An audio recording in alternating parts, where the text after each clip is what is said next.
잘못 불러드렸습니다. 여러분에게 민수기 16장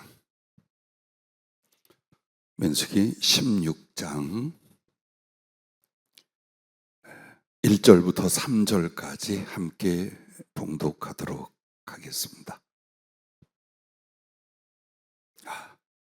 죄송합니다.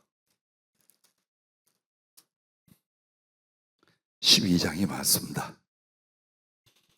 함께 읽겠습니다. 모세가 구스 여자를 취하였더니 그 구스 여자를 취하였으므로 미리암과 아론이 모세를 비방하니라.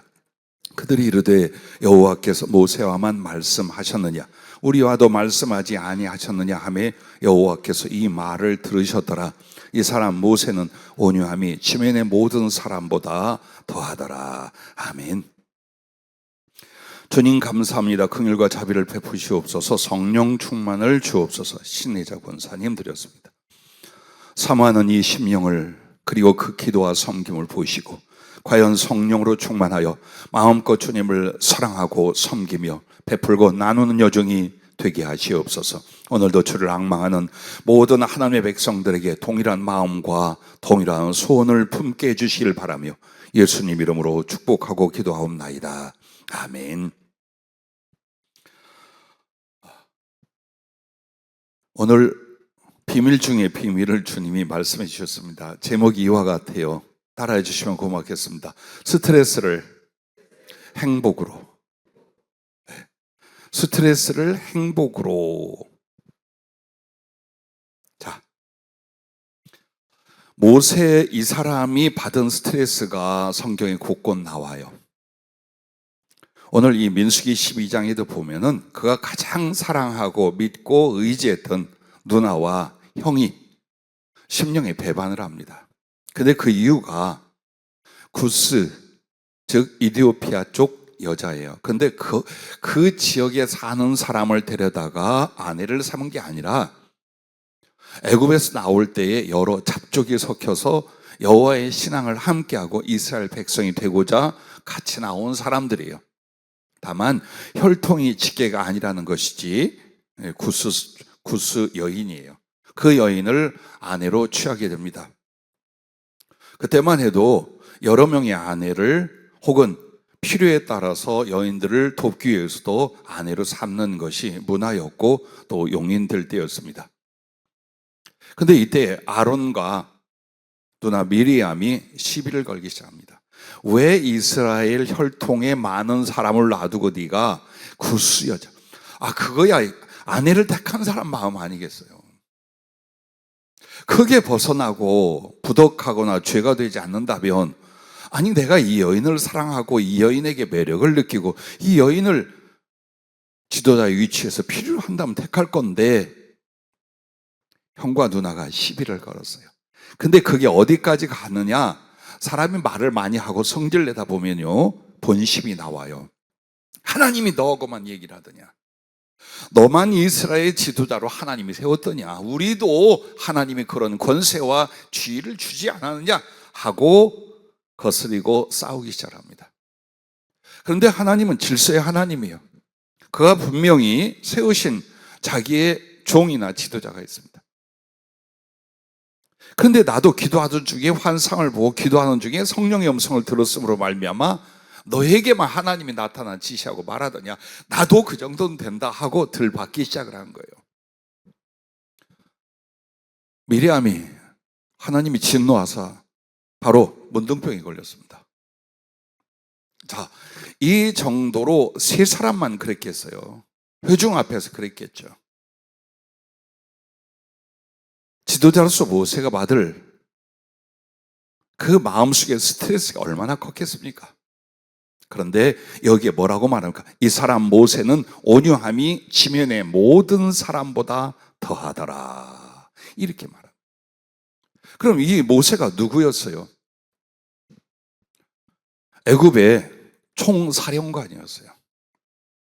공주의 아들이었어요. 그는 전장에 익숙한 사람이고 사람을 한둘 쳐 죽이지 않은 사람이에요.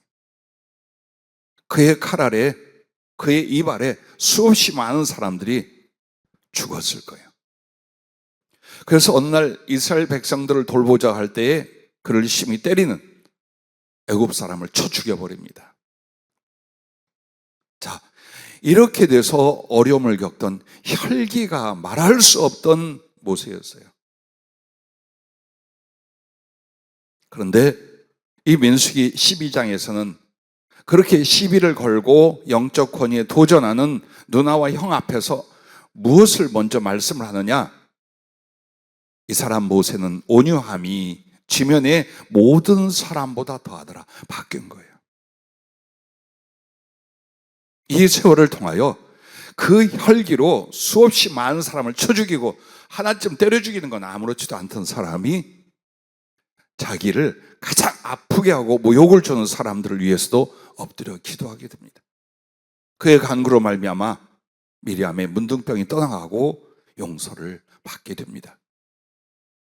그리고 민수기 16장에는 고라 일당이 역시 지도자 250명을 데리고 너만 하나님이 세운 줄 아네. 역시 그 하나님이 세우신 지위와 권세에 대해서 도전하며 거역, 한마디로 반역을 일으킵니다. 하나님이 이때도 다 죽여버리려고 했습니다. 싹 없애버리려고 했습니다. 그럼에도 모세는 하나님의 말씀 앞에 순종하며 그들을 위해서 기도합니다. 출애굽기 32장에 보면 40일을 금식하며 시내산에 올라가 하나님을 만나고 그 백성들을 위하여 하나님의 말씀을 돌판에 받아 내려옵니다. 그런데 40일 동안을 못 기다리고 백성들이 추궁하고 그리고 협박해서 아론은 또 약해짐으로 말미암아 금으로 송아지를 만들고 그것이 자기들의 하나님이라고 우상을 만들어 숭배하게 합니다. 이때도 하나님이 대노하십니다. 그리고 그들을 다 없애고 모세를 통하여 한 민족과 나라를 만들겠다고 하시나 자기의 목숨을 걸고 그들을 용서해 달라고 구합니다. 그리고 예전에 아브라함부터 약속했던 하나님의 언약을 기억해 달라고 간구할 때 하나님께서 용서해 주십니다. 출애굽기 17장에 보면은 하나님께서 먹을 것, 마실 것, 모든 걸 다 공급해 주셔요. 근데 마사라 혹은 무리바라 하는 곳에서 그들이 물이 없어서 원망을 하는데 그것을 하나님 뭐라고 하냐? 하나님을 시험한다고.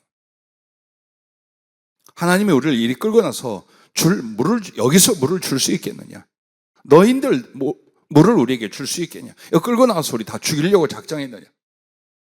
많은 기사와 표적과 하나님의 그 큰 사랑을 받음에도 그 속에 불신과 악함이 제거되지 않아요. 거기서 물을 내어 마시게 합니다.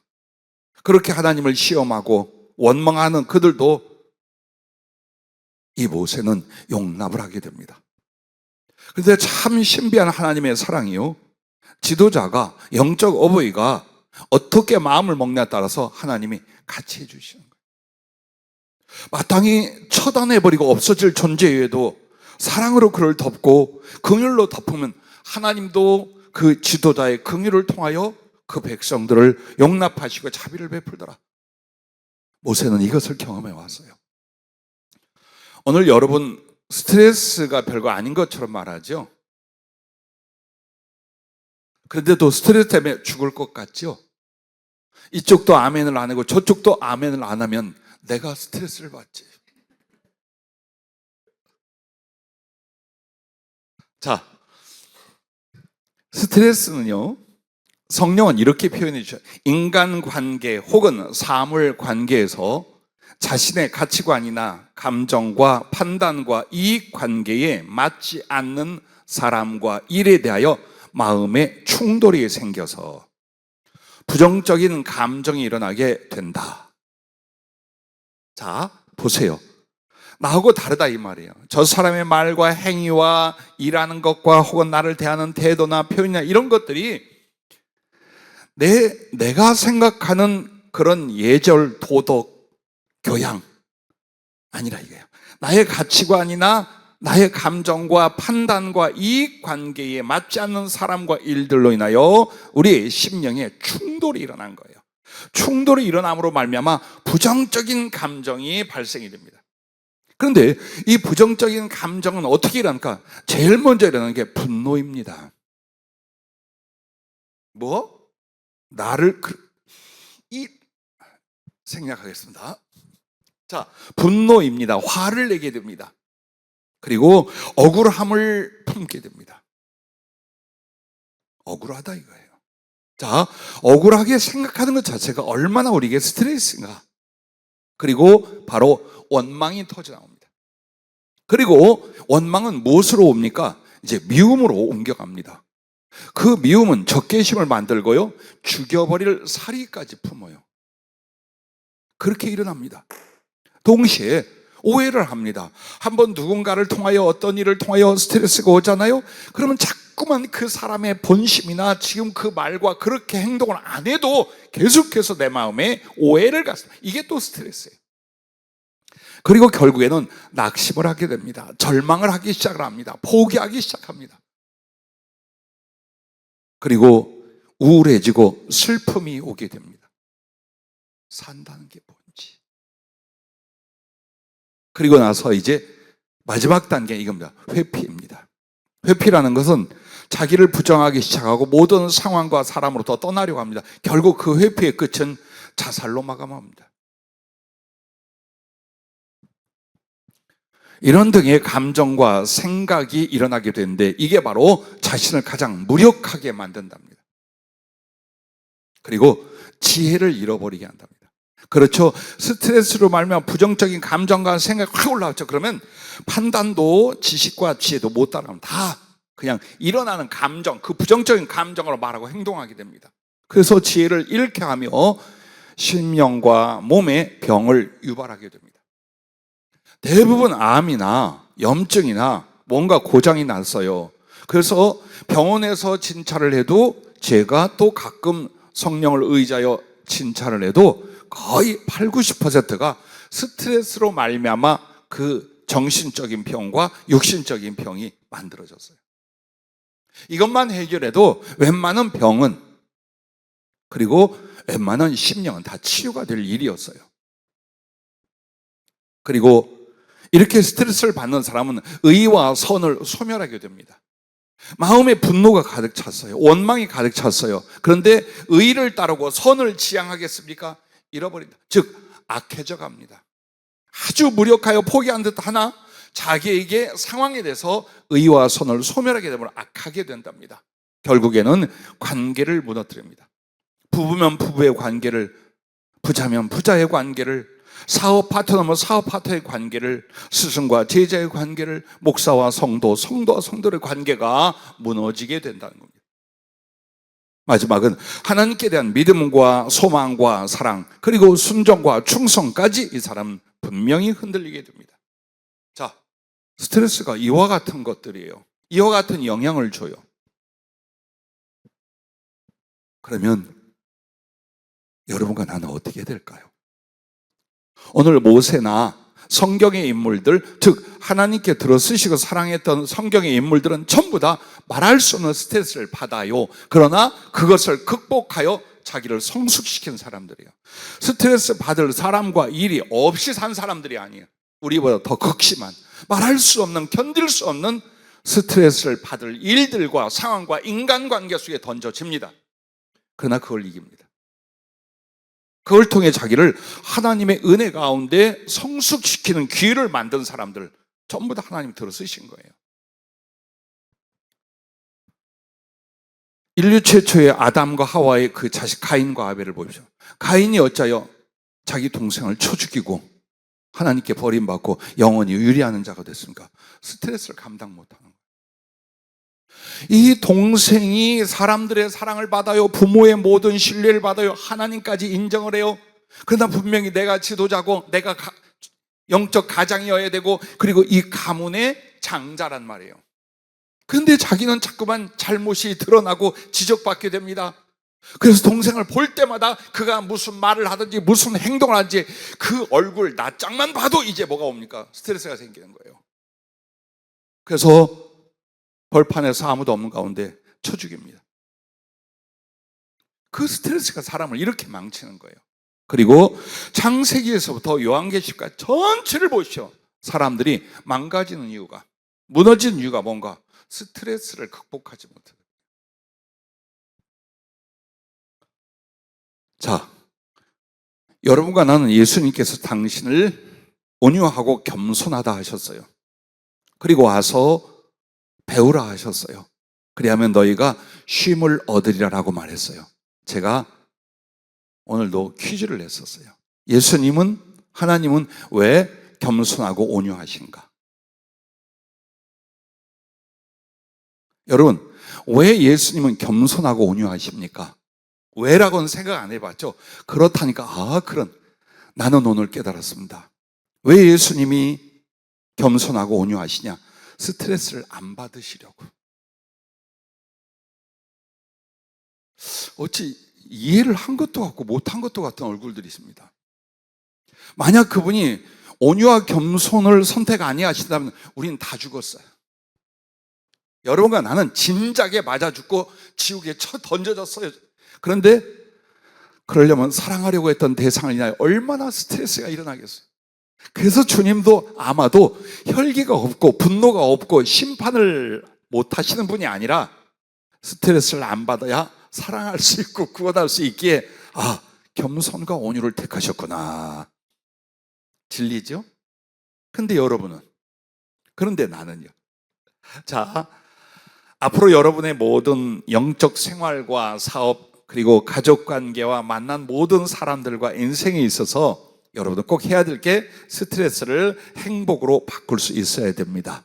그것이 영적 성공이요, 하나님 앞에 붙잡힘이요, 또 하나님이 얼마든지 여러분을 들어 쓰시고 또 사람들에게 존경과 쓸모있는 사람으로 택함을 받게 될 줄로 믿습니다. 자, 첫째는 이렇게 하랍니다. 하나님의 은총과 사랑을 충분하게 소유하고 누리고 나누라는 것입니다. 왜 사람이 스트레스를 받느냐? 더 많은 걸 소유하고 더 넉넉한 사랑을 받고 더 높은 곳에 있는 사람은 저급한 감정이나 생각의 공격으로 무너지지 않아요. 자, 고상한 것을 소유하고 그 가치관과 그리고 그 위치에 있어요. 근데 저급하다는 것, 미워하고 화내고 죽이려 하고 아파하고 겁먹고 이런 것들, 그런 것들로 인하여 공격을 받지 않는다라는 거예요. 왜? 저 사람은 나를 괴롭히나 나의 마음은 지금 어디에 있어요? 주님과의 깊은 영적 교제 속에 들어가 있어요. 세상에 사는 것이 너무나 어렵고 궁핍하고 각박해서 스트레스가 오지만 나는 이미 하늘의 시민이요 하나님의 사랑 안에 살고 있어요. 모세가 처음부터 온유한 사람이 아니었어요. 몹시 혈기와 자만심으로 가득한 사람이요, 자존심으로 아주 생명을 건 사람이에요. 그런데 그가 어째서 이렇게 해서 모든 일만 참을 줄 알며 용서할 줄 알며 축복하며 정말 세상에 어떤 사람보다 그 온유가 크더라고 그 말씀을 듣는 사람이 됐습니까? 그 시간을 통해 하나님의 사랑을 경험해, 하나님의 은혜를 경험해 가는 거예요. 그리고 그것은 과거가 아니라 지금 그는 계속해서 살아계신 하나님을 대면하며 그 말씀을 들으며 그 사랑과 은혜를 덧입어 가요. 그러니 예전에 자아가 없어지기 시작하는 거예요. 육신적이고 현실적인 내 자아와 이기적인 육신적인 나의 중심이 사라지기 시작하는 거예요. 그리고 그런 것들의 가치나 그런 것들로 말미암아 마음속에 상처를 받을 위치가 아닌가, 올라가. 그 여러분이 계속 주님의 은혜, 주님의 사랑을 받고 경험하잖아요. 웬만하면 스트레스가 아니에요. 그리고 스트레스가 와도 바로 격퇴할 수가 있어요. 근데 여러분이 하나님의 은혜와 사랑에 젖어 있질 않아요. 조금만 어려운 일 생겨보세요. 조금만 서운한 일 생겨보세요. 이렇게 돼가지고 주워받고 승질내고 고집부리고 상처받고 나 죽는다고 뒤집어지고 별짓을 다 합니다. 누가? 교회 다니는 사람들이, 예수 믿는다는 사람들이 그래요. 근데 그게 이해가 되는 게 뭐냐? 위로부터 주신 은혜를 공급을 못 받아. 무슨 짓을 하고 교회를 다녔는지는 몰라도 하나님의 사랑도 예수 그리스도의 그 마음도 전이가 되질 않아. 그래 각박하고 힘들어 죽겠는데 사람까지 나를 괴롭게 해? 왜 그렇게 살아요? 그러지 말라는 거예요. 얼마든지 주님은 하늘문을 열고 여러분에게 당신을 제공하고 그 사랑을, 그 은혜를, 그 진리를 경험하고 부어주고 누릴 수 있게끔 하고 계셔요. 그런데 관심이 사람에게 있고 세상에 있고 돈이, 가족에 있고 이쪽으로만 있어요. 즉 하나님과의 거룩한 소통과 소망이 열리지 않아 은혜가 성령으로 말미암아 그 사랑이 임하지 않는 이 사람이 교회를 다니지만 사람하고 살고 물질과 사업 속에 살고 인간 관계 속에 들어갔어요. 얼마나 힘들겠어요. 가진 것도 없어, 잘난 것도 없어, 아무것도 없어요. 정말 자기 마음에는 자기 하나밖에 없는 것 같은데 누가 나에게 상처를 주거나 어떤 어려움이 왔어요. 감당하겠어요? 머리가 터지려고 그러고 심장이 찢어지려고 그러지? 그럼 여러분은 누구예요? 그래도 예수 주님이 자기의 모든 걸 다 바친 사랑의 대상이에요. 말씀을 주시고 성령을 주시고 자기를 주시고 얼마든지 주님을 향하기만 하면, 말씀을 대하기만 은혜를 받고 그 사랑을 경험할 사람들인데 그쪽은 꽉 닫아두고 사람만 바라보는 거예요. 일들만 바라보는 거예요. 그래서 오는 거예요. 주님 앞에 구하고 마음을 열어 주님을 영접하고 매일매일 예수님과 거룩한 사랑의 교통을 가져보십시오. 성령의 기쁨과 성령의 위로와 내 심령 안에 성령님의 사랑의 열매로 가득하여 행복해지게 됩니다. 밖에서는 총탄이 날아다니고 포탄이 터질지 몰라도 나의 마음속에는 어때요? 끊임없이 살아계신 하나님, 그분의 사랑과 은혜와 그리고 그가 나를 위로하심이 내 안에 가득해요. 뭐가 힘들겠어요? 왜 못 참겠어요? 이길 수 있어요. 아니, 그 속에서도 주님 복음과 사랑을 남에게 나눌 수 있게끔 성장해 간다는 거예요. 그래서 여러분과 내가 거룩하고 고상한 은혜와 사랑과 가치관의 삶으로 성숙해 가는 거예요. 예전엔 이것이 전부였어요. 누가 나에게 무슨 말을 하고 나를 어떻게 대하는가, 이걸로 살고 죽었어. 돈 몇 푼으로 말미암아 살고 죽었어. 근데 지금은 그게 아니에요. 그리스도 우리 주님의 사랑과 그 은혜와 그 말씀과 그 거룩한 소망과 비전과 가치관들이 되게 있어요. 근데 옛날 그것을 인하여 죽고 살고 아프고 슬프고 괴롭고 즐겁고 행복, 이걸 하겠어요? 아니, 넘어서는 거예요. 그러므로 스트레스를 받으면 여러분은 무엇을 생각해야 돼요? 예수님의 십자가와 그 은혜를 기억해야 돼요. 그분의 주신 사랑 앞으로 돌아가야 돼요. 거기서 먹고 마시고 그 사랑과 은혜의 배부름을 가지고 여러분 사람 앞에, 사업 앞에, 세상 앞에 나가는 거예요. 근데 이게 없어. 이걸 못해. 신앙생활을 어떻게 해왔는지 이 부분이 안 돼. 그래서 더 난 예수 믿어, 내가 말이야 덕이 안 돼, 내가 이렇게 하면 안 되는데 하는데 거기 견디지 못하고 이게 터지려고 그래. 그러니까 2배로 스트레스를 받는 거예요. 내가 예수만 안 믿으면 그냥 네 머리끄댕이를 잡고 할 텐데, 내가 교회 집사인 줄 알아, 내가 목사인 줄 알아, 이래면 힘들어하는 거예요. 아니요, 사람은 다 그래요. 세상은 다 그래요. 사업은 다 그런 거예요.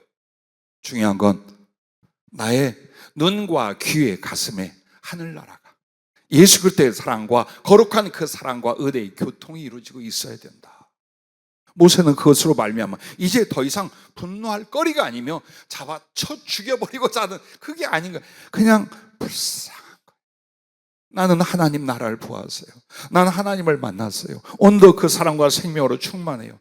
그런데 내가 돌보고 책임져야 될 이들은 지금 특히 어린아이 같고 죄인 중에 죄인이고 그 인격성과 심령과 신앙이랑 엉망진창이에요. 하나님의 진노를 살 만한 거예요. 그러니까 그게 미운 게 아니라 뭐가 돼요? 불쌍해서 품어 안고 차라리 나를 치십시오, 나를 생명책에서 빼주시고 저들을 제발 살려주시오, 이 마음이 나오는 거예요. 여러분, 그 가슴이 나오는 거예요. 자식을 여러 번 키우면 조금 더 나아질지 몰라요. 근데 대부분 엄마 아빠들이요, 처음에 자식 낳아서 한둘 키울 때 실수하는 부분이 있어요. 가르쳐야 된다고만 생각하는 거예요. 습관도 성품도 공부도 가르쳐야 된다. 근데 그 가르침의 표현이나 결과에 대해서는 생각을 하는 거예요. 즉 내 자식들이 나를 인하여 그 가슴에 그 심령과 추억에 뭐가 남을 것인가 생각하는 거예요. 이건 아니에요. 물론 회초리도 들 수 있어야 돼요. 책망하고 바르게 잡아줄 수 있어야 돼요. 그러나 그게 어디서 나와야 돼요? 충분한 내 아버지, 내 어머니의 사랑에 감격과 기쁨을 가진 그 상태에서 나오게 해줬어야 돼요. 그걸. 그래서 세월이 가고 나이를 먹고 주님의 은혜를 알면서 어때요? 자식들을 바라볼 때 안쓰럽고 불쌍한 거예요. 뭘 잘못해도 미운 것이 아니라 저걸 어떻게 해야 도와줄까? 어떻게 해야 바르게 잡아줄까? 예, 우리가 다른 사람을 대해서 그러는 거예요. 내게 하나님의 은혜와 사랑이 더 깊어지면 깊어질수록. 그래서 여러분과 내가 사람을 위하여 못 견딜 스트레스나 상황과 사업이나 세월을 통해서 일어나고 있다면 지금 나는 주님의 사랑과 은총이 닫혀져 있고 사람이나 물질이나 세상을 향하여 활짝 열려져서 그냥 쏘는 화살을 다 맞고 있는 거예요. 그러므로 다시 조금만 더 정말 예수님의 마음을 경험해가는 그 자리로 들어갈 수 있기를 주의 이름으로 축복합니다. 두 번째는 하나님 앞에 겸손과 온유를 기뻐하라는 거예요. 여러분은 어떤 걸 기뻐합니까? 인간관계에서 여러분이 정말 소중히 여기고 고상하게 여기고 그래서 기뻐하는 그 성품, 그 표현, 그 관계는 무엇입니까? 남에게 높임을 받는 겁니까? 인정을 받는 겁니까? 누가 내게 엎드려 수종을 들어주는 것입니까? 우리는 예수님을 그렇게 배우지 않았어요.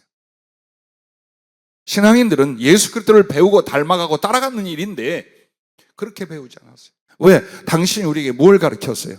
다른 사람을 엎드려 무릎 꿇고 발을 닦아주는 거예요. 섬기는 일이에요. 그런데 제일 중요한 건 왜 우리가 하나님을 바르게 섬기고 사람들을 섬기지 못하느냐? 교만한데, 고집쟁인데, 삐뚤어진 성품인데 안 바꾸는 거예요. 자기를 안 바꾸는 거예요. 그리고 이렇게 말하면 내가 이걸로 살아왔어. 아니요, 그걸로 죽을 뻔했던 거야. 주님 때문에 산 거지. 그 기질, 그 성품, 그 생각, 그 자존심, 그걸로 산 게 아니에요. 그걸 내려놔야 돼요. 하나님 앞에 여러분이요, 고집 세고 완악하죠. 버림받아요.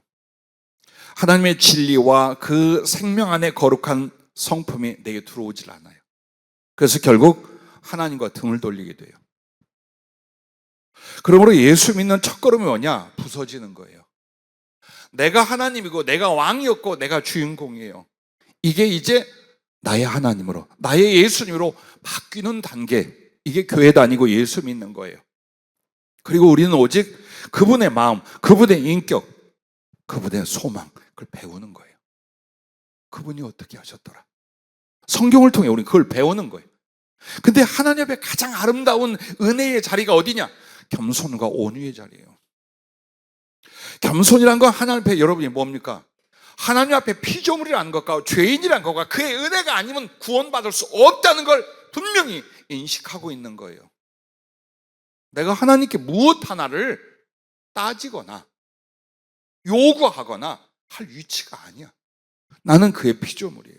그런데 죄가 가득해 하나님의 원수도를 해서 그럼에도 그가 나를 씻어주시고 용서하시고 사랑하셨어요. 그럼 여러분은 주님이라고 했을 때 어때요? 친구, 소위 맘먹는 위치입니까? 아니라 그 말이에요. 예배를 드릴 때도 모든 생각 속에 주님이라고 해서 어때요? 기꺼이 내가 그 발 앞에 엎드려 절하고 당신의 발에 입 맞출 수 있는 그 가슴이 있어야 돼요. 그가 무슨 말씀하든지 예, 마땅히 해야죠. 그게 바로 온유예요. 온유라는 건 주님을 향해 들받지 않는 거예요. 뺀질뺀질하니 자기 생각으로 말씀을 피하는 게 아니에요. 그냥 기꺼이 즐거이 받아 순종하는 게 온유고, 죄인의 자리, 피조물의 자리에서 주님을 앙망하고 우러러보는 게 겸손이에요. 이 두 가지가 구원을 이루는 거예요. 그리고 그것을 가리켜 예수님의 성품, 예수님의 마음이라고 말하는 거예요. 만약 여러분이 사람들 앞에 겸손과 온유가 있죠? 거의 99%의 스트레스는 스트레스라고 느끼지도 않아요. 그런데 겸손하지 않아. 온유하지 않아. 그래서 날 건드리면 안 돼. 나는 너를 건드릴 수 있고 네 영역을 침범할 수 있는 큰 실수였을 뿐이야. 하나 넌 그럼 내가 죽여버릴 거야. 죄송합니다. 너무 리얼하게 여러분의 언행을 맞춰서 죄송합니다. 자, 여기서 스트레스가 일어나는 거예요. 그가 정말 잘못할 수도 있어요. 그가 나를 비행적으로 대할 수도 있어요.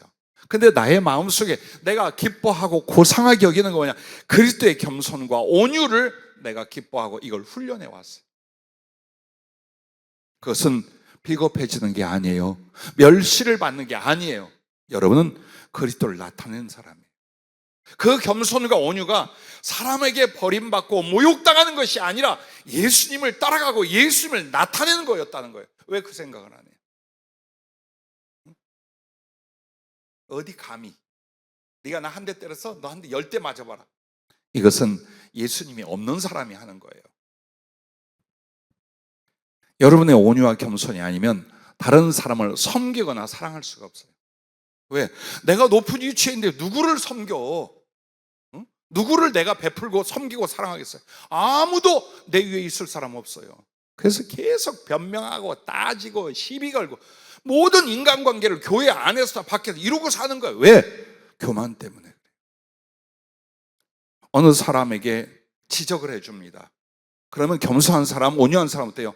아, 그랬군요. 내가 깨달았으니 앞으로 주의할게요 라고 말하든지 심령이 있어요. 근데 교만한 사람은 그래 이게 아니란 말이에요. 누가 어쨌기 때문이에요. 뭐가 부끄러워하지도 않고 그렇게 해요. 근데 그걸 몰라요. 억울해만 해. 억울해하는 게 아니에요.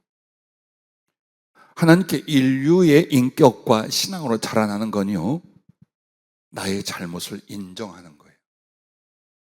나의 부족함을 내가 깨달아 그 부분만에 마음을 쓰는 거예요. 근데 뭐라고만 하면 자꾸 변명하거나 되돌려 더 원망을 해. 네가 말이야 나한테 그럴 수가 있나. 그러니까 내가 아니요. 7, 8살 아이들도 그렇게 안 해요. 여러분과 나는 주 안에서 수십 년을 산 사람들이에요. 우리의 신앙이 뭔가를 봐야 돼요. 그리스도를 배우고 그리스도를 따라가는 거예요. 그것 외에는 아무것도 없어요. 만약 아직도 자아가 살아서 펄펄 뛰고 있죠. 구원 못 받아. 하나님이 안 쓰는 게 아니라 그리스도가 그 안에 없는 거예요. 그래서 100%의 겸손과 온유를 다 이룰 수는 없어도 지향하는 거예요. 올라왔을지라도 더욱 소중한 건 이 올라온 것을 표출하는 것보다 더 중요한 건 내가 겸손을 되찾고 온유로 사람을 대하는 거다. 이게 예수님의 마음, 예수님을 따르는 것이다. 그걸 하는 거예요.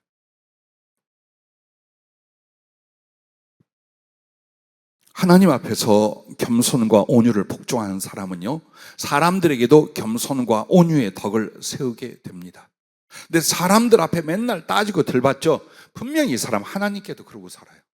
아닌 것 같죠? 천만에 뭔가 말씀과 지시를 들어봐요. 이 사람이 받아들이나? 안 받아들입니다. 아주 이제 예언도 지쳐 죽겠어요, 나도 아주.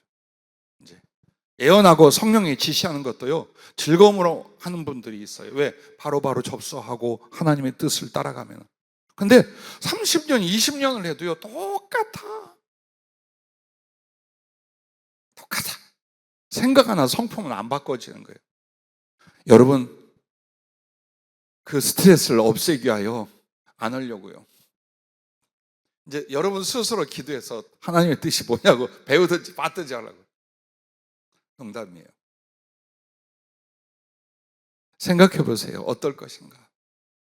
여러분과 내가 못된 사람을 만나서 잘못된 인간들만 만나서 받은 스트레스입니까? 아니면 겸손이 없고 온유가 없어 버세고 거칠고 때로는 완악하고 고집세고 자기밖에 모르고 자기를 높이려는 이 못돼먹은 성품을 아직도 꺾지 못해서 일어난 일인가 한번 자세히 보세요. 그러므로 여러분과 나는 상대를 존중하고 섬기려고 하세요. 겸손은 여기서 일어나요. 겸손은 자기를 비하시키는 게 아니에요. 남을 높이는 거예요. 다른 사람을 더 소중히, 다른 사람을 더 높여드리는 것, 그것이 겸손이에요. 너 아무리 넌 내 발밑이야, 너보다 내가 소중해, 절대 겸손과 온유 못합니다.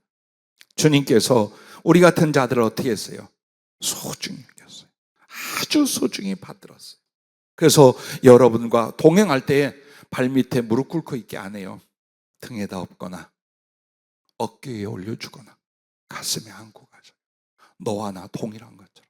아니, 내가 섬기고 받들어 주지 않으면 살아갈 수 없는 것처럼 주님은 그렇게 세심한 배려와 사랑으로 우리를 돌봅니다. 그래서 여러분이 사람들에 대한 존중과 섬김, 그래서 일어나는 겸손이 없잖아요. 여러분 절대 주의를 못합니다. 사랑하는 이후에 목사될 분들 명심하세요. 여러분이 남을 섬길 수 있는 건 겸손에서 나옵니다. 인간관계를 아름답게 맞아가는 건 지도력이 아니라 온유에서 나옵니다. 그래서 겸손과 온유가 정말 모든 관계와 공동체의 지도자로서 지도력이에요. 그 낮아짐이 바로 지도력이며 하나님의 뜻을 이루는 능력이라는 것을 잊어서는 아니 됩니다. 그리고 이 겸손과 온유에는 대적이 없어요. 겸손하고 온유한 사람에게 누가 달려들고 욕하고 죽이려고 해요? 아무도 없어요. 어느 날 누군가가 여러분을 아프게 하고 스트레스 줬으면 여러분 이미 그 사람이 그렇게 한 거야. 욕을 인정을 안 하는 거야. 왜 까닭 없이 누군가가 나를 괴롭혀요? 까닭 없이 누군가가 왜 나를 비방하거나 나의 스트레스 거리가 돼? 내가 그 사람 앞에 스트레스를 준 거예요. 그 부분을 생각하세요. 그래서 그걸 생각하는 것이 겸손이에요. 그러므로 말미암아 그에게 내가 똑같이 대하지 않는 게 바로 온유예요. 그걸 여러분 계속 만들어가는 거예요. 자, 하나님은 여러분을 받으셨어요. 그리고 하늘나라 갈 때까지 여러분을 단련하셔요. 단련이라는 것, 재련이란 말이에요. 즉, 금속을 불 속에 집어넣어서 불순물을 제거하고 이것을 용도에 맞도록 강하게 단련을 해요. 그래서 재련과 단련이 있는데, 자, 불 속에 집어넣어서 불순물을 제거하고 순수 금속을 가져다가 또 불에 넣었다가 찬물에 담갔다가 불에 넣었다 창고 사이에 두들겨 패서 칼이면 칼을 만들고 도구면 도구를 만들어요. 그렇게 해서 칼이 하나 만들어지고 도구가 만들어지는 거예요. 하나님은 이렇게 해요. 그런데 여러분의 육체가 아니에요. 바로 여러분의 심령, 여러분의 마음이에요. 그러므로 잠언 17장 3절에는 도가니는 은을, 풀무는 금을 연단하거니와 여호와는 마음을 연단하네. 평생에 여러분의 심령, 여러분의 인격성, 여러분의 신앙의 그 중심, 이 부분을 단련하시는 거예요. 그냥 안 둬요. 왜? 그냥 두면 데려갈 수가 없어요. 천국에 데려갈 수가 없어. 그래서 하나님이 선택한 자와 사랑하는 자는 반드시 그 심령을 지극히 인간적이고 죄되고 세상적인 것에서 예수 그리스도를 닮아가는 연단을 하셔요. 거기에 동의하시고 나의 신앙과 남은 인생을 정말 나의 마음을 예수님의 마음으로 연단 재련해 주시는 은혜에 여러분이 순종하면 돼요. 그렇게 하면 돼요. 근데 그 부분에서 여러분 어떻습니까?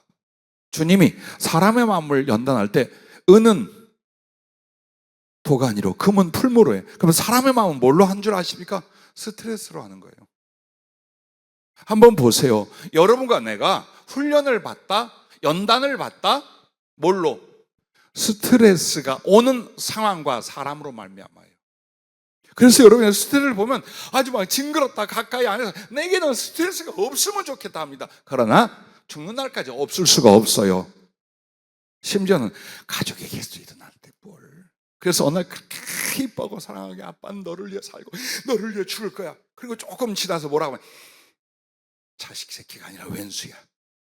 근데 너 같은 놈이 어떻게 내 속에 나왔지 몰라 까지 가요. 우리에게 모든 사람의 관계와 또 하나님을 섬긴다는 삶 자체가 뭐냐? 스트레스를 유발시키는 일들을 주님이 허용을 해줍니다.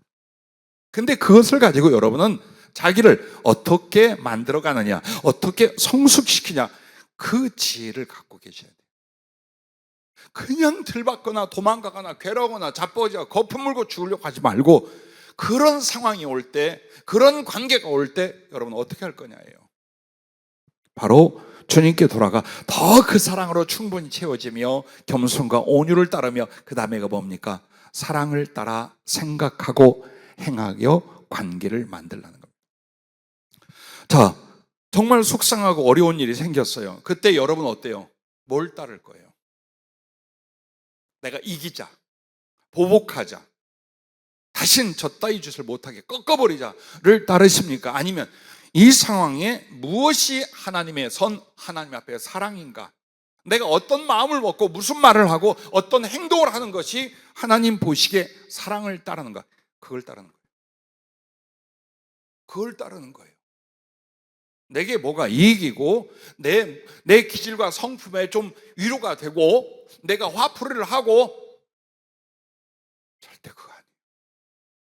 그것은 사단이 그 순간 얼마든지 이용하는 도구가 돼요. 그런데 사단이나 악이 절대로 무서워 만지지 못한 무기가 있어요. 그게 바로 하나님의 사랑이에요.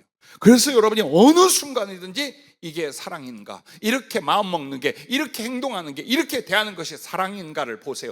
그리고 사랑을 따르죠. 그러면 사단의 세력이 한 길로 왔다 7길로 도망가요. 악한 것이 절대로 범접하고 달려들지 못합니다. 그러므로 가장 강력한 무기와 능력이 뭐냐?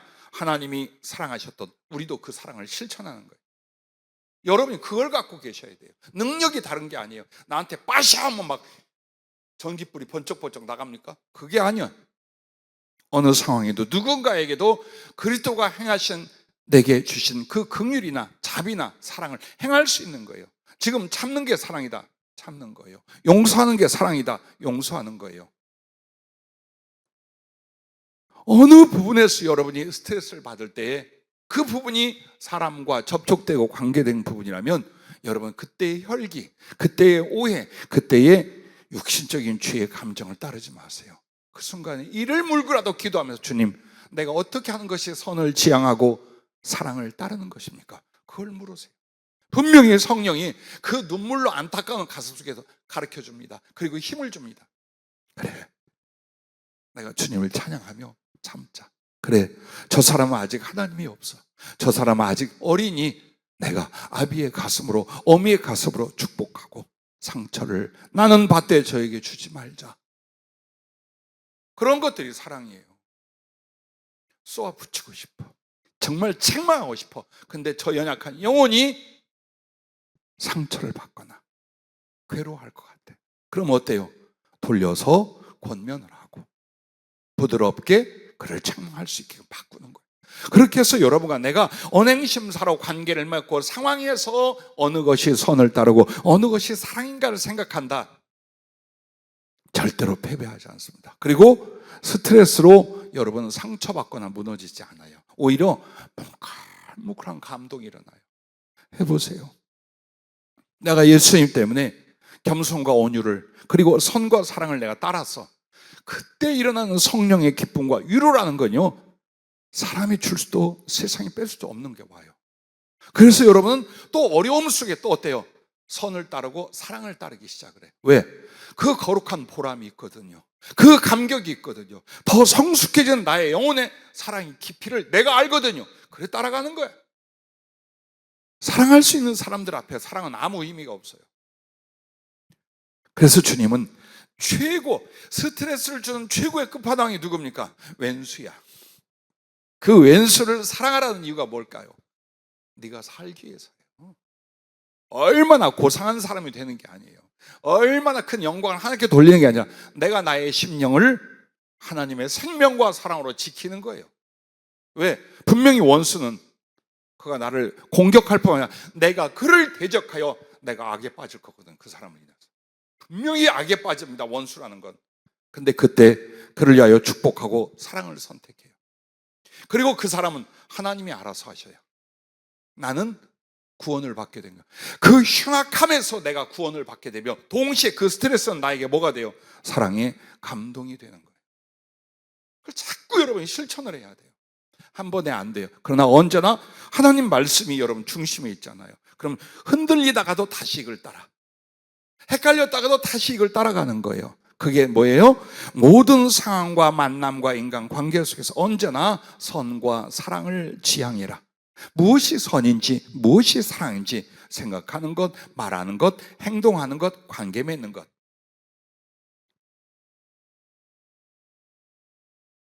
그러므로 자기의 자존심과 이익과 감정을 이기고 오직 하나님의 선과 사랑을 자기에게 적용하고 또 그것을 따르는 겁니다. 하나님과 이웃에게 그 사랑을 7배로 돌려받게 하신답니다. 여러분이 다른 사람들 앞에 같이 욕하고 같이 패죽일 만큼 싸웠어요. 평생이 욕을 해요. 평생이 저주를 해요. 그런데 마땅히 자기 멱살 잡고 뺨을 치고 죽여야 마땅한 자기의 잘못이 있음에도 여러분이 용서를 했거나 혹은 그 관계를 화목하게 만들었어요. 여러분을 바보 병신이라고 할 것 같아요? 아니요. 두고두고 충격을 받습니다. 왜 그렇게 했을까? 교회 다닌다더니 그래서 그럴까? 나 같으면 아주 잡아 죽인다고 했을 텐데 왜 그랬을까? 그것도 자존심이죠. 여러분, 사도 바울이 스데반 그 죽는 자리에 가 있었잖아요. 얼마나 고민했겠어요. 얼마나 심령의 갈등이 일어났겠어요. 그러다가 예수를 만나고 바로 깨지고 부서진 거예요. 그와 같답니다. 그래서 여러분이 하나님 때문에 그리고 다른 사람들에게 사랑과 선을 따라 생각하고 관계를 맺잖아요. 결국에는 하나님도 그 사람도 여러분에게 그 사랑을 7배로 돌려줄 것이다. 그래서 행복해진다라고 했습니다.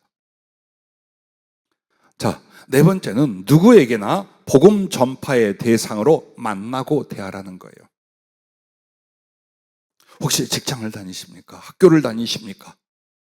사업을 하거나 또 목회를 하고 계십니까? 여러분은 계속 사람을 만나게 될 거예요. 누구로 만납니까? 의미 없이 만납니까? 이익관계로 만납니까? 할 수 없이 만납니까? 아니요. 그 누구도 하나님의 형상이에요. 그런데 그가 아직 예수님을 몰라. 반드시 그도 나처럼 그도 예수로 말미암아 구원을 받아야 될 대상이에요. 동시에 믿는 사람들은 어때요? 은혜 끼칠 대상이에요. 명심하세요. 같이 믿는 사람끼리는 여러분이 그들이 누구냐? 믿으니까 함부로? 아니요. 나를 통해 덕을 세우고 은혜를 끼칠 대상은 같이 믿는 사람들이에요. 그리고 믿음이 없거나 낙심한 사람은 전부 다 누구냐? 아무리 무슨 흉악하다 뭘 별 욕을 다 해도 그 사람이 누구냐? 내가 복음을 전할 대상. 주께서 구원하기로 작정하는 긍휼의 대상이에요. 자, 이 가슴을 안고 이 계획을 세우고 이 삶의 실천으로 사람을 만난다면 여러분이 스트레스 받을 것 같아요? 안 받아요. 한없이 불쌍해요. 한없이 기다릴 수 있어요. 그래서 여러분은 사람들을 만날 때마다 어때요? 주님이 지금 함께 계심을 여러분 먼저 기억할 거예요.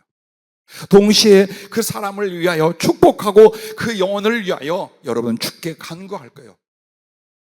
누군가가 너무 힘들죠? 그를 위해서 말할 수 없이 축복하며 기도해 보세요. 해보세요. 그냥 이성으로는 잘 안 돼. 해보세요 한번. 주님, 저 영혼이 주님이 없습니다. 저러다가 어떻게 인생 끝날 수도 있고 죄 가운데 고통 가운데 살다 죽을 텐데 하나님 살려주십시오. 믿는 사람이면 주님 더 잘되게 성령으로 충만케 하시고 하는 일이 정말 형통해서 지금까지 삶의 고통 대신 이제는 좀 하나님의 일을 나서 할 수 있는 사람이 되게 해주시고 그 마음에 이렇게 여러분이 미울수록 속상할수록 한번 더 축복해 보세요. 다 녹아요. 내 속에서 서운함, 미움, 오해, 갈등이 다 녹아 없어지게 돼요. 정말 사랑의 축복을 하면 할수록 없어져요. 그래서 여러분과 나는 스트레스가 문제가 아니라는 거예요. 그걸 통해 어떻게 하나님의 사람으로 여러분이 성숙해 가는가, 그 재료라는 거예요. 그 기회라는 거예요. 여러분 그걸 명심하셔야 돼요.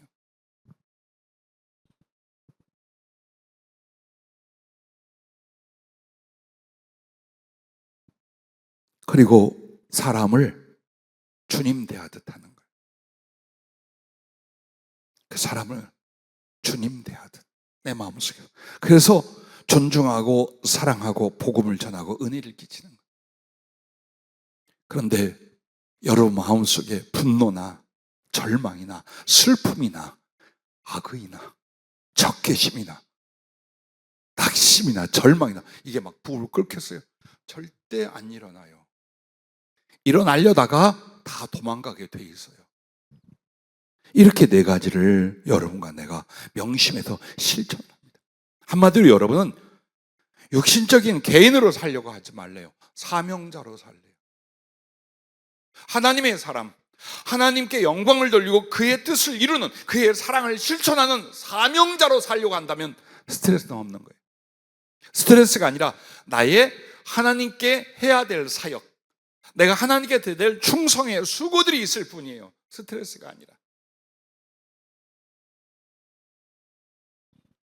사랑과 참음, 수고와 기도가 다른 영혼을 구원하는 구원의 열매를 얻게 하고 하나님께는 영광을 돌리고 자기 영혼은 큰 성장을 이루어내게 됩니다. 누구처럼요? 모세처럼요.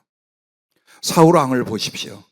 그가 왜 폐인이 되고 미치광이 되고 귀신에게 잡혀서 결국 자살하여 죽습니까? 스트레스를 극복 못하는 거예요.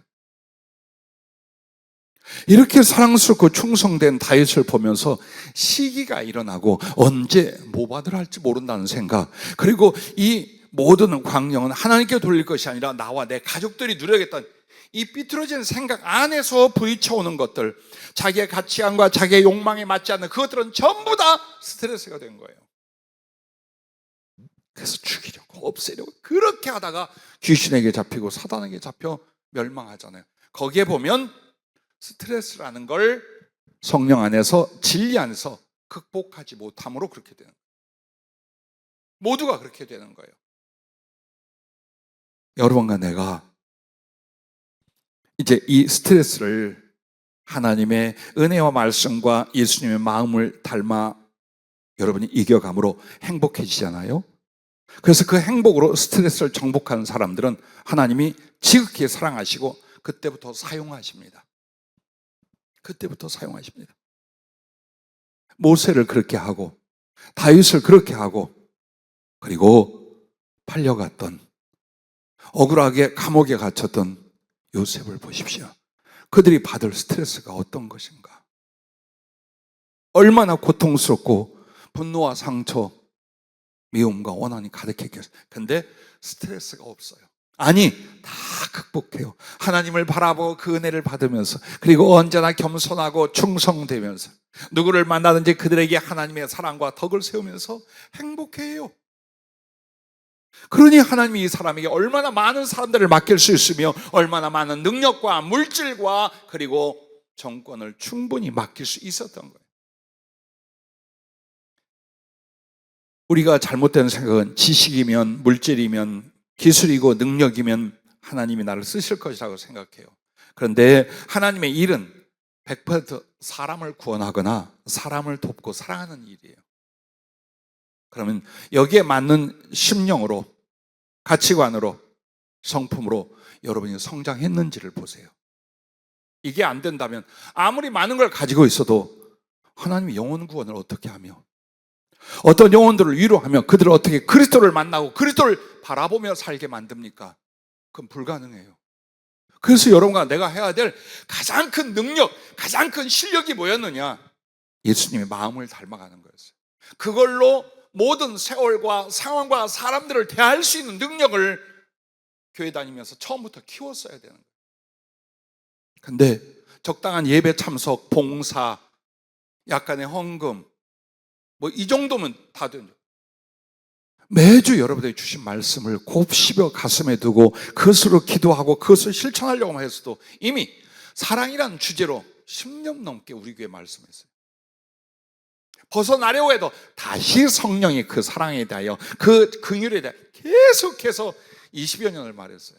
아마들 그럼 여러분 안에 그 말씀을 쫓아서 인간관계를, 나의 영혼과 인격성을 어떻게 만들었는가? 만약 그때부터 애쓰시고 그 기도로 그 관계로 들어갔다면 스트레스가 아니라 여러분에게는 기회가 됐을 거고 더 아름다운 성숙과 성장을 이루는 하나님 앞에 사랑받고 쓰임받는 사람이 될 거예요. 자, 그렇게 스트레스를 행복으로 정복한 사람들은 하나님의 뜻을 이루게 됩니다. 하나님의 형상으로 성숙하게 됩니다. 그리고 하나님의 영광을 나타내었으니 주님이 얼마나 그들을 사랑하고 들어 쓰시겠습니까? 그런데 만약 여러분과 내가 스트레스, 즉 심령의 상처를 극복하고 그리고 그것을 기회로 여겨 성숙하지 못한다. 심령과 육체와 관계와 삶이 병들어 죽게 됩니다. 그것밖에 없습니다. 이것은 예언입니다. 이것은 운명입니다. 그래서 여러분과 내게 앞으로도 소위 말하는 스트레스의 심령의 상처 따위들이 일어나요. 근데 그때마다 여러분과 나는 어떻게 해요? 그때 마음을 본받고 그때 마음을 따라가는 거예요. 그러므로 말면 놀라운 역사가 여러분 안에서 그리고 여러분의 손길과 만남 속에서 일어나게 돼. 절대로 주님 손해보게 안 해요. 억울케 안 해요. 여러분이 의의를 따랐어요. 여러분이 겸손과 온유를 따랐어요. 여러분이 선과 사랑을 따랐어요. 그런데도 저 사람은 악해요. 그런데도 저들은 내게 사기를 치거나 이익을 위하여 나를 밟으래. 하나님이 하십니다. 그의 말씀과 마음을 따랐던 사람들을 절대로 버리시는 일이 없고 악한 것에게 밟히게 하는 법이 없어요. 그래서 우리가 의의 하나님, 사랑의 하나님이 살아계신 것을 보고 믿고 전하게 만드는 거예요. 그러므로 여러분과 내가 똑같아지면 쌍방처벌이 일어납니다. 똑같이 나도 같이 욕했어. 나도 같이 돌 던졌어. 나도 같이 미워해서 그리고 나는 피 흘리고 있어. 주님 나 억울해. 아이 소용없어. 그때는요 쌍방과실이에요. 어떻게 할까요? 오늘 말씀처럼 자꾸 하나님의 은혜로 그리고 그때의 사랑과 겸손으로 나를 만들고 관계를 만들어가죠. 그러면 내게는 하나님의 모든 은혜와 능력을 부어서 그 사랑을 향해 들었을 거고 그들에게는 하나님의 심판이 있어요. 아니면 나의 그 사랑과 축복을 향해 그들에게 변화와 회개의 기회를 주셔요. 그러므로 내가 정신적으로 말로 행동으로 갚으려 하지 말고 복수하려 하지 말아요. 오히려 그럴 때마다 여러분은 예수님의 마음을 본받고 성숙해 가는 걸 선택을 하세요. 그리고 그것이 습관이 되게 하세요. 그래야만 그 습관이 여러분의 인격과 성품이 되어서 아무리 칼로 찌르고 창으로 찔러도 여러분은 그 사랑의 갑옷을 입고 믿음의 방패를 들고 절대로 당하지 않는 사람. 그래서 하나님이 어디로 보내서 누구를 만나고 어떤 일을 맡겨도 넉넉히 진리와 사랑으로 승리한 사람이 될 줄로 믿습니다. 기도하겠습니다.